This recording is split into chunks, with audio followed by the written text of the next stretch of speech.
बाळासाहेब थोरात दीड वर्षातच पुन्हा एकदा संगमनेरचे आमदार होणार आणि अमोल खताळांची आमदारकी जाणार.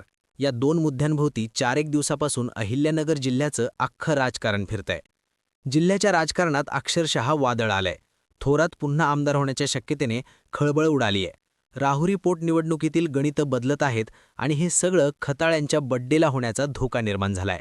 त्यामुळेच आजच्या व्हिडिओत आपण खताळ्यांची नेमकी काय चूक, ती चूक खरंच त्यांची आमदारकी घालू शकते का, आणि सगळ्यात महत्त्वाचं म्हणजे खताळांची आमदारकी रद्द झाल्यावर बाळासाहेब थोरात पुन्हा निवडणूक लढवताच आमदार होतील का, हे कायद्यानं समजून घेणार आहोत. नेमका कायदा काय सांगतो, हीच कायद्याची बाराखडी या व्हिडिओमध्ये मी तुम्हाला समजून सांगणार आहे. त्यामुळे व्हिडिओ शेवटपर्यंत नक्की बघा. 2024 संगमनेर विधानसभा निवडणुकीचा निकाल आला तेव्हा संपूर्ण महाराष्ट्राला एक प्रचंड मोठा धक्का बसला होता. सलग 8 वेळा विधानसभेत पोहोचलेले आणि तब्बल 40 वर्षे एका मतदारसंघावर निर्विवाद वर्चस्व गाजवणारे काँग्रेसचे दिग्गज नेते बाळासाहेब थोरात पराभूत झाले होते. त्यांना पराभूत करणारा उमेदवार होता कोणतीही मोठी राजकीय पार्श्वभूमी नसलेला एक तरुण अमोल खताळ. खताळांनी थोरातांचा 10,000 मतांनी पराभव करून एक ऐतिहासिक विजय मिळवला होता. पण आता राजकारणात चक्र पुन्हा एकदा उलट फिरतंय. एकनाथ शिंदे यांच्या शिवसेनेचे आमदार अमोल खताळ यांचे आमदारकी केवळ 54,650 रुपयांच्या एका चुकीमुळे धोक्यात आली आहे. पण हे सगळं समजून घेण्यासाठी आपल्याला आधी संगमनेरचं पॉलिटिक्स काय ते बघावं लागेल. संगमनेरच्या पॉलिटिक्समध्ये खताळांचा उदय. संगमनेर म्हणजे बाळासाहेब थोरात हे एक पक्कं समीकरण गेली 40 वर्षे महाराष्ट्रात पाहिलंय. संपूर्ण मतदारसंघात थोरातांच्या विविध संस्था, साखर कारखाने आणि कार्यकर्त्यांचं एक अत्यंत मजबूत आणि घट्ट जाळं पसरलेलं आहे. याच नेटवर्कच्या जोरावर थोरातांच्या कार्यकर्त्यांनी 9व्यांदा विधानसभा जिंकण्याची तयारी केली होती. प्रचारादरम्यान संगमनेर शहरात थेट भावी मुख्यमंत्री असे फलक लागले होते आणि हाच अति आत्मविश्वासाचा आणि काहीसा गाफीलपणाचा मोठा फटका थोरातांना बसला. दुसरीकडे धांदरफळ खुर्द या गावातील अमोल खताळ संगमनेर बसस्टँडसमोर एका छोट्या जागेत एक सायबर कॅफे चालवत होते. या कॅफेच्या माध्यमातून त्यांचा परिसरातील शेतकरी, विद्यार्थी आणि सर्वसामान्य लोकांशी थेट संपर्क आला. लोकांचे ऑनलाईन अर्ज भरणं, त्यांची शासकीय कामं करणं यातून त्यांचा जनसंपर्क वाढत गेला. हिंदू-मुस्लिम तणावही वाढला. याच काळात अहिल्यानगर जिल्ह्याच्या राजकारणात एक अतिशय मोठा अनपेक्षित बदल झाला. लोकसभा निवडणुकीत थोरातांनी नगर दक्षिण मतदारसंघात निलेश लंके यांच्या पाठीमागे ताकद उभी केली. त्यातून भाजपच्या सुजय विखे पाटलां यांचा पराभव झाला. याचाच वचपा काढण्यासाठी राधाकृष्ण विखे पाटील यांनी संगमनेर विधानसभा मतदारसंघात आपली पूर्ण ताकद पणाला लावली. त्यांनी खताळांना संजय गांधी निराधार योजनेचं तालुका अध्यक्षपद दिलं. या अत्यंत महत्त्वाच्या पदाच्या माध्यमातून खताळांनी तळागाळातील लाभार्थ्यांची एक मोठी फळी उभारली. थोरातांच्या एखादी वर्चस्वामुळे नाराज असलेल्या आणि राजकीय महत्त्वाकांक्षा असलेल्या स्थानिक तरुणांची त्यांनी मोड बांधली. या सर्वांचा एकत्रित परिणाम म्हणून खताळांनी थोरातांचा अभेद्य गड जिंकला. बाळासाहेब थोरातांचा कायदेशीर पलटवार. पण हार मानतील ते थोरात कसे? त्यांनी हा लढा थेट मुंबई उच्च न्यायालयाच्या औरंगाबाद खंडपीठात नेला आणि खताळांच्या अनपेक्षित निवडीला थेट कायदेशीर आव्हान दिलं. विधानसभा निवडणूक लढवताना प्रत्येक उमेदवाराला निवडणूक आयोगाकडे फॉर्म 25 नावाचं एक सविस्तर प्रतिज्ञापत्र सादर करावं लागतं. या प्रतिज्ञापत्रात स्वतःची आणि कुटुंबाची संपत्ती, गुन्हेगारी पार्श्वभूमी आणि शासनाची सर्व देणी याची अचूक माहिती देणं कायद्यानं बंधनकारक असतं.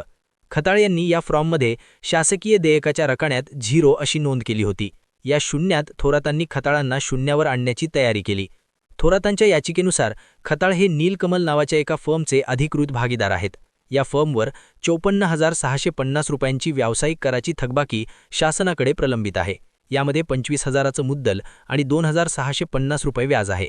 खताळांनीही 54,650 रुपयांची थकबाकी आणि फर्ममधील आपली भागीदारी लपवून निवडणूक आयोगाची दिशाभूल केली आहे. थोरातांचे वकील RM धोरडे आणि अमित कारंडे यांनी लोकप्रतिनिधित्व कायद्याचं कलम 100 आणि कलम 101 यांचा आधार घेत ही याचिका दाखल केली. माहिती लपवणं हा भ्रष्ट मार्ग ठरतो. त्यामुळे ही निवडणूक अवैध ठरवण्याची आणि दुसऱ्या क्रमांकावरील थोरातांना थेट विजयी घोषित करण्याची थेट मागणीच त्यांनी हायकोर्टाकडे केली. खताळांच्या आमदारकीला पहिला झटका. या महत्त्वपूर्ण याचिकेवर औरंगाबाद खंडपीठात न्यायमूर्ती किशोर संत यांच्यासमोर प्राथमिक सुनावणी सुरू झाली. खताळांनी आपला बचाव करताना युक्तिवाद केला की नीलकमल नावाची फर्म आता पूर्णपणे विसर्जित झाली असून आपण तिचे भागीदार नाही. त्यामुळे थोरातांची याचिका सुरुवातीलाच आपण रद्द करावी. पण थोरातांची याचिका निव्वळ हवेत गोळीबार आणि थीन ठार टाईपची वरवरची नाही. त्यांनी सरकारी GST संकेतस्थळावरील अधिकृत नोंदी डिजिटल पुराव्या म्हणून कोर्टात सादर केल्या होत्या. या भक्कम पुराव्यानुसार ही फर्म आजही सक्रिय असल्याचं स्पष्टपणे दिसतं. त्यामुळे हायकोर्टानं खताळांचा हा बचाव थेट फेटाळून लावला. आणि एवढंच नाही तर हायकोर्टानं प्राथमिक टप्प्यावर खताळ यांचा युक्तिवाद अजिबात ग्राह्य धरता येणार नाही. तसंच या प्रकरणातील लोकप्रतिनिधित्व कायद्याचं कलम 100 प्रथमदर्शनी लागू होऊ शकतं असे गंभीर निरीक्षण नोंदवलं. आता या प्रकरणाची पुढील आणि अत्यंत निर्णायक सुनावणी 7 मे रोजी खताळ यांच्या बड्डे दिवशीच होणार आहे. खताळांची आमदारकी खरंच जाऊ शकते का? या प्रश्नाचा अचूक उत्तर शोधण्यासाठी आपल्याला इतिहासात आणि गेल्या फेब्रुवारीतच हायकोर्टानं नेमका काय निकाल दिला ते बघावं लागेल. विशेष म्हणजे अहिल्यानगर जिल्ह्याला असा कायदेशीर आणि राजकीय लढा अजिबात नवीन नाही. 1991च्या लोकसभा निवडणुकीत बाळासाहेब विखे पाटील आणि काँग्रेसचे उमेदवार यशवंतराव गडाख यांच्या विरोधात असाच एक मोठा लढा दिला होता. भ्रष्ट मार्गाचा अवलंब केल्याचा ठपका ठेवत तेव्हा सुप्रीम कोर्टानं गडाख यांची खासदारकी रद्द करून विखे पाटील यांना विजयी घोषित केलं होतं. तसंच अलीकडे फेब्रुवारी 2026 मध्ये कर्नाटकच्या हायकोर्टानं दिलेला एक अत्यंत ताजा निकालही थोरातांच्या खटल्यासाठी मार्गदर्शक ठरू शकतो. 2023 मध्ये कर्नाटकच्या बागेपल्ली मतदारसंघातून काँग्रेस आमदार SN सुब्बारे रेड्डी हे विजयी झाले. पण पराभूत भाजप उमेदवार C मुन्नीराजू यांनी या संदर्भात याचिका दाखल केली. सुब्बारे रेड्डी यांनी आपल्या प्रतिज्ञापत्रात मालमत्तेची आणि देण्याची माहिती लपवली होती. प्रतिज्ञापत्रात माहिती लपवणं हा निवडणूक कायद्याचा थेट भंग आणि भ्रष्ट मार्ग असल्याचं स्पष्ट करत हायकोर्टानं सुब्बारे रेड्डींची आमदारकी रद्द ठरवली होती. याच धर्तीवर अमोल खताळ यांनी 54,000 रुपयांची व्यावसायिक कराची थकबाकी जाणीवपूर्वक लपवल्याचं हायकोर्टात पुराव्यासह सिद्ध झालं. तर त्यांची आमदारकी जाण्याची दाट शक्यता नाही, तर आमदारकी रद्दच होईल. आमदारकी रद्द होण्याची कायदेशीर प्रक्रिया. समजा 7 मे किंवा त्यानंतरच्या पुढील सुनावणीत हायकोर्टानं खताळ यांची आमदारकी रद्द करण्याचा ऐतिहासिक निर्णय दिल्यास तर कायदेशीर प्रक्रियेनुसार खताळ लगेच घरी बसणार नाहीत किंवा त्यांची आमदारकी एका रात्रीत जाणार नाही. अशा अत्यंत गंभीर प्रकरणामध्ये हायकोर्ट आपला निकाल दिल्यानंतर त्याला स्वतःच 30 दिवसाची कायदेशीर स्थगिती देतं. ज्या आमदारांची निवड रद्द झाली आहे त्याला नैसर्गिक न्यायाच्या तत्वानुसार सुप्रीम कोर्टात जाऊन अपील करता यावं, हा यामागचा मुख्य उद्देश असतो. कर्नाटकातीलच मालूर मतदारसंघाचा आणखीन एक दाखला इथे पाहणं महत्त्वाचं आहे. तिथे आमदार KY नजेगोंडा यांची निवड हायकोर्टानं मतमोजणीतील अनियमितीवरून रद्द करून हेरमतमोजणीचे आदेश दिले होते. पण या प्रक्रियेत नजेगोंडा यांनी तातडीनं सुप्रीम कोर्टात धाव घेतली आणि हायकोर्टाच्या निर्णयाला 30 दिवसाच्या आत स्थगिती मिळवली. पुढे सुप्रीम कोर्टाने निवडणूक आयोगाचा अहवाल पाहून काँग्रेस आमदाराला त्यांची आमदारकी पुन्हा बहाल केली. संगमनेरच्या बाबतीतही खताळ आपला बचाव करण्यासाठी सुप्रीम कोर्टात नक्कीच दाद मागणार हे स्पष्टच आहे. त्यामुळे हा कायदेशीर लढा अत्यंत दीर्घकाळ चालणार आहे हेही स्पष्ट आहे. थोरात पुन्हा आमदार, पोटनिवडणूक. आता राहिला प्रश्न बाळासाहेब थोरातांच्या आमदारकीचा. जर हा कायदेशीर लढा सुप्रीम कोर्टापर्यंत गेला आणि तिथेही अंतिम टप्प्यात खताळांची आमदारकी रद्द झाली तर बाळासाहेब थोरातांना थेट विजयी घोषित केले जाण्याची शक्यता कायद्यानं अतिशय कमी असते. आपण मगाशी उल्लेख केलेल्या कर्नाटकातील बागेपल्ली प्रकरणात कोर्टानं सुब्बारे रेड्डी यांची निवड रद्द केली होती, पण दुसऱ्या क्रमांकावरील उमेदवार C मुन्नीराजू यांना थेट विजयी घोषित करण्यास स्पष्ट नकार दिला होता.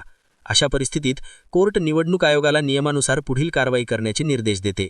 याचा सरळ आणि सोपा अर्थ असा होतो की संगमनेरमध्ये पुन्हा एकदा नव्याने निवडणूक म्हणजेच पोटनिवडणूक ही लागू शकते. थोडक्यात काय तर एका साध्या सायबर कॅफेतून थेट विधानसभेपर्यंत पोहोचण्याचा अमोल खताळ यांचा प्रवास जेवढा थक्क करणारा आणि संघर्षमय होता तेवढाच आता त्यांच्या पुढचा कायदेशीर रस्ता अडचणींनी भरलेला आणि अत्यंत खडतर झालाय. बाळासाहेब थोरातांनी अतिशय अचूक पुराव्यांसह कायद्याचं जाळं असं मजबूत विणलंय त्यात खताळ पुरती अडकलेत. आता 7 मे रोजी होणाऱ्या सुनावणीत हायकोर्ट काय निर्णय देणार आणि खताळ जाऊन थोरात पुन्हा संगमनेरचे आमदार होणार का हे पाहणं महत्त्वाचं ठरणार आहे. तुम्हाला काय वाटतं? थोरातांचा रडीचा डाव आहे की खताळ यांनी लपवालपवी केली आहे? खताळांची आमदारकी थोरातांना मिळेल का? खाली कमेंट करून सांगा. व्हिडिओ आवडला असेल तर लाईक करा आणि आमच्या YouTube चॅनलला सबस्क्राईब